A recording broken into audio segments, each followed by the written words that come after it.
Halo semuanya, Assalamualaikum warahmatullahi wabarakatuh. Perkenalkan, nama saya Satura. Saya berasal dari kelompok F atau kelompok 6 yang akan mempresentasikan terkait dengan model konseptual pembelajaran kimia, khususnya itu di tugas 8, yang dimana pada kali ini saya sebagai presentasi pertama yang akan menjelaskan terkait latar belakang dan eh, model teori yang digunakan. Yang dimana pada model konseptual pembelajaran kali ini kita itu mengambil topik kimia yakni asam basa dengan teori belajar konstruktivistik dengan Eisenhower dan Brunner. Yang pertama yakni latar belakang kesulitan dalam belajar materi asam basa. Seperti yang kita ketahui bahwa materi asam basa itu perlu pemahaman yang makro, mikro, dan tiga teori dalam teori asam basa tersebut, yakni Arrhenius, Bronsted-Lowry, dan Lewis. Nah, eh, dari pemahaman tersebut itu atau dari materi asam basa tersebut itu tidak bisa kita menggunakan model pembelajaran yang berpusat pada guru atau model pembelajaran yang konvensional. Karena sering siswa-siswa menganggap bahwasanya itu materi tersebut abstrak, apalagi melibatkan teori ketiga tadi yang kompleks, sehingga diperlukan metode pembelajaran yang berbasis konstruktivisme, yang dimana struktur kognitif yang lama dengan yang konsep baru itu dieksplorasikan atau digabungkan untuk mempermudah pemahaman dalam siswa. Tujuan dari model pembelajaran tersebut itu agar mengembangkan pembelajaran yang bermakna, aplikatif, dan partisipatif untuk siswa SMA. Materi yang kedua yakni terkait dengan teori belajar utama. Teori belajar utama yakni teori pembelajaran bermakna oleh David Ausubel, yang dimana beliau itu menekankan bahwa belajar bermakna itu terjadi ketika informasi baru itu dikaitkan dengan struktur kognitifnya, bukan sekedar hafalan. Nah, dalam materi asam basa ini, hal ini diterapkan dengan menjelaskan konsep ilmiah seperti teori Arrhenius, Bronsted-Lowry, dan Lewis. Nah, dengan apa namanya diterapkan atau dijelaskan dengan pengalaman sehari-harinya. Contohnya dengan memberikan penjelasan bahwa apakah anak-anak sering membeli bakso di tukang bakso. Nah, pernahkah kalian melihat cuka di meja tempat makan bakso tersebut? Nah, bahwa kita ketahui bahwa cuka itu termasuk ke dalam asam. Nah, itu salah satu penerapan dalam kehidupan sehari-hari. Terus yang kedua, bahasa. Bahasa itu sering sekali kita temukan di dalam kehidupan sehari-hari kita. Ya, ini misalkan kalau kita mandi itu pasti kita menggunakan sabun. Nah, sabun tersebut anak-anak itu dia itu bersifat basah begitu. Sehingga kan anak-anak itu memikir, oh, bahwa materi asam basa ini ternyata apa namanya ternyata ada di lingkungan sehari-harinya gitu. Terus untuk mendukung proses ini digunakanlah advanced organizer atau peta konsep. Nah, sebelum pembelajaran dimulai itu apa namanya? Siswa itu kita bantu untuk memahami hubungan sifat asam basa, pH, dan indikator. Sehingga itu akan membentuk indikator atau kerangka berpikir yang jelas sebelum mempelajari materi-materi yang kompleks atau lebih dalam. Teori belajar utama yang kedua yaitu Jerome Bruner. Nah, Jerome Bruner itu menekankan agar siswa itu aktif membangun pemahaman itu melalui eksperimen terbimbing atau discovery learning, yaitu belajar melalui penemuan mandiri. Nah, di dalam materi asam basa itu pendekatan ini diterapkan melalui eksperimen indikator indikator alami asam basa seperti apa nih, misal, kunyit, terus kubis ungu, terus jeruk nipis, dan masih banyak lainnya, seperti bunga telang juga. Nah, itu, seperti membangun, pemahaman eksperimennya gitu. Lalu fungsi guru di sana itu memberi scaffolding atau bantuan bertahap hingga siswa itu mandiri.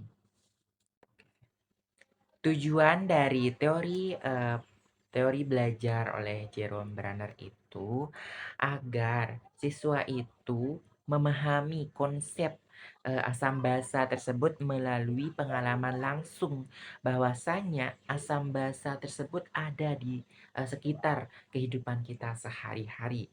Dengan kita melalui eksplorasi terbimbing atau kita melakukan praktikum sederhana dengan apa namanya, dengan, dikaitkan dengan, apa yang ada di kehidupan sehari-harinya itu, dapat membuat siswa-siswi tersebut itu menjadi lebih paham terkait materi asam basa tersebut sebelum dia itu masuk ke rumus rumus seperti konsentrasi H plus misal, OH-, mencari pH gitu.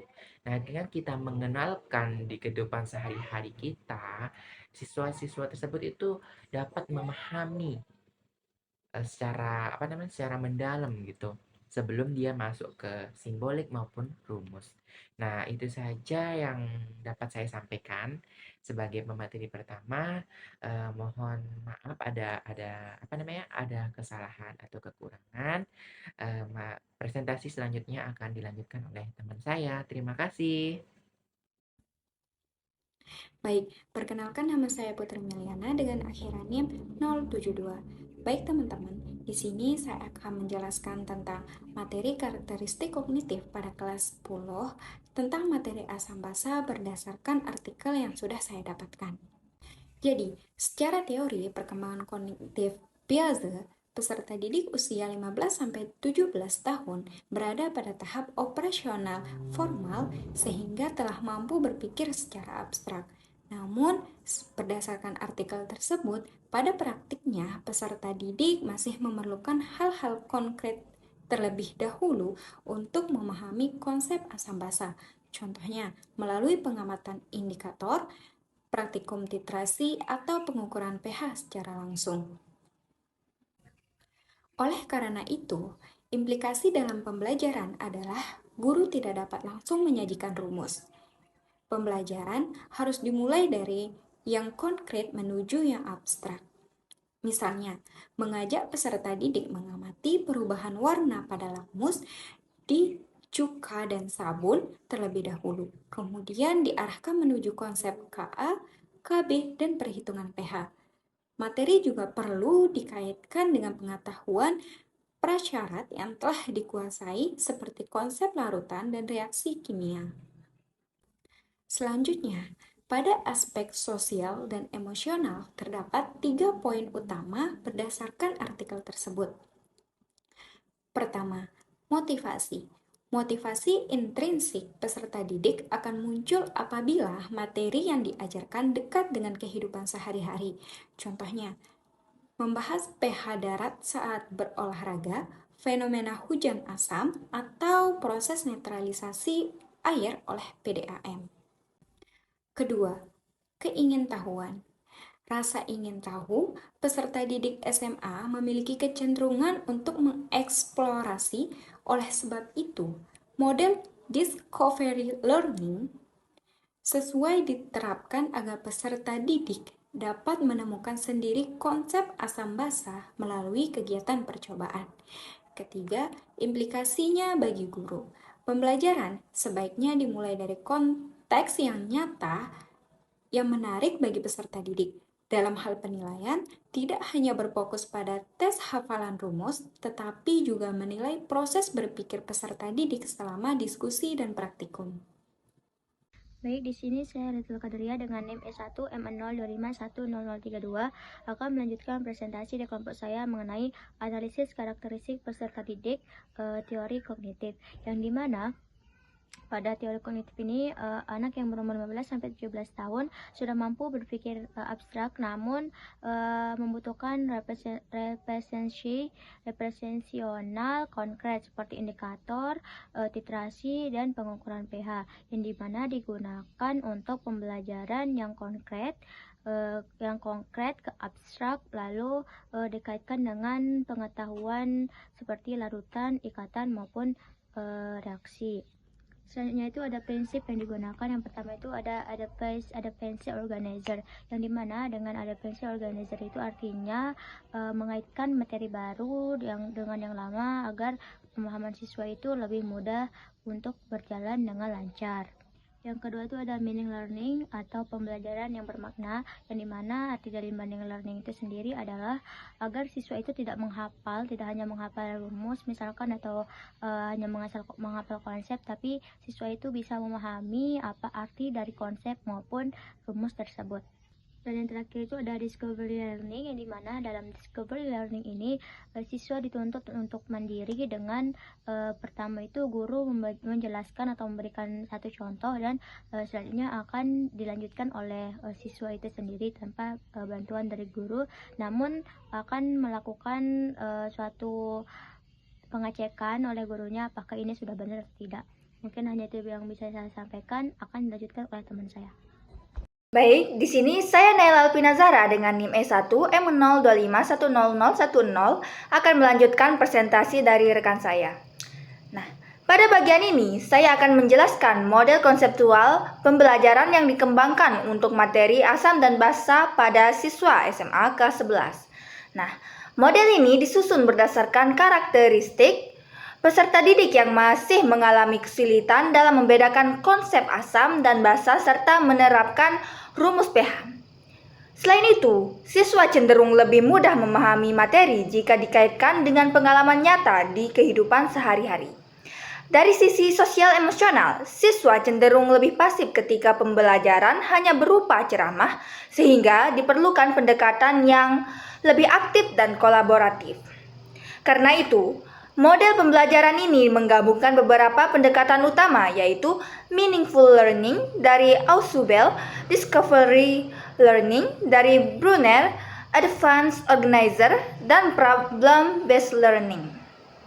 Nah, tahapan pertama adalah advanced organizer, yaitu memberikan peta konsep untuk mengaktifkan pengetahuan awal siswa tentang pH, Ka, Kb, dan teori asam basa.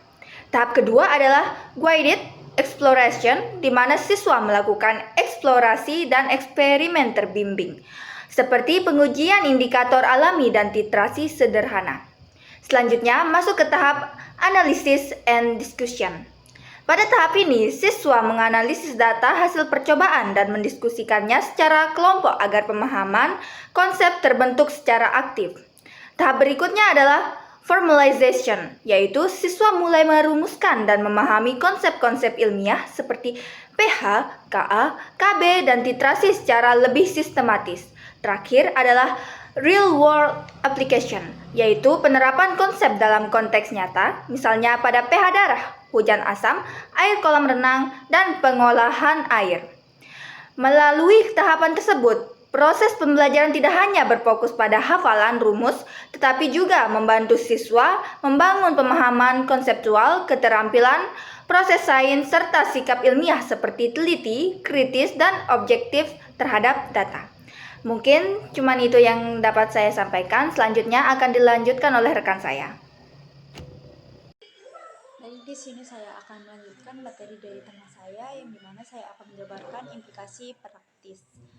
Yang pertama yaitu aspek metode. Aspek metode dibagi menjadi 3. Yang pertama itu VBL dan kerja kelompok.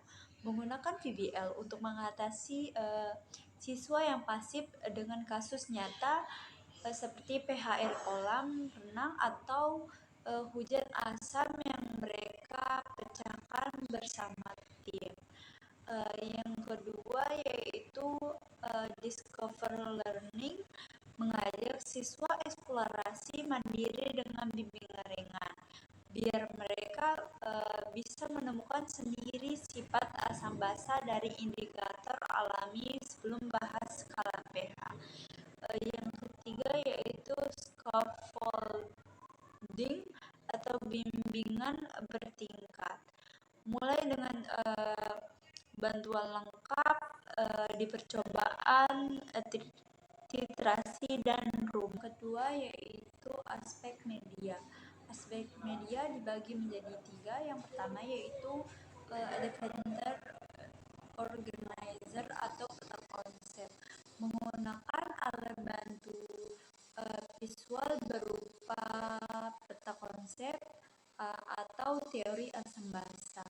Di awal pembelajaran untuk mengaktifkan pengetahuan awal dan membantu siswa melihat keterkaitan antar konsep. Yang kedua yaitu alat dan bahan praktikum konkret, memanfaatkan bahan-bahan nyata di lingkungan sekitar seperti kunyit, kubis ungu, sabun, serta cuka sebagai indikator atau sampel uji agar pengalaman belajar menjadi lebih bermakna dan konkret. Yang ketiga yaitu masalah kontekstual, mengintegrasikan narasi khusus nyata seperti pengolahan air, yaitu aspek asesmen.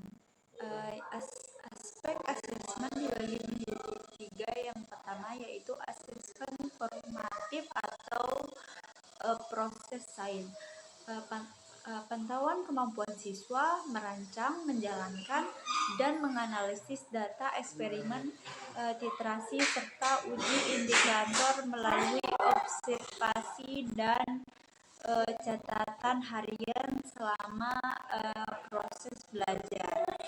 Yang kedua yaitu asesmen sumatif atau konsep dan aplikasi, uji pemahaman dengan soal aplikatif yang dimana menghubungkan teori asam basa atau Arrhenius,